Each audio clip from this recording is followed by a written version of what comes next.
আসসালামু আলাইকুম। You know one of the best way is earning জান্নাহ। জান্নাত লাভের সবচাইতে সেরা উপায় কি আপনি জানেন? সবচাইতে সহজ উপায়? ইটস ভেরি সিম্পল, খুবই সহজ। ইস্তেগফার।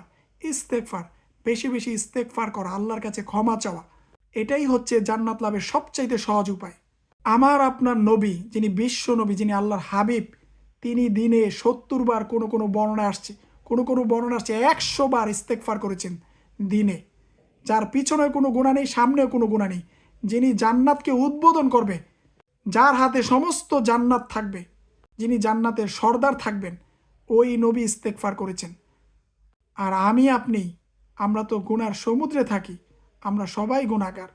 এমন কেউ নেই যে বলতে পারবে যে আমি গুনাহ করি না। গুনাহ হওয়াটা স্বাভাবিক, মানুষ হিসেবে আমরা গুনাহ করব, এটাই স্বাভাবিক। আল্লাহ তওবাকারীকে ভালোবাসেন। ইন্নাল্লাহা ইউহিব্বুত তাওয়াবিনা ওয়া ইউহিব্বুল মুতাতাহহিরিন।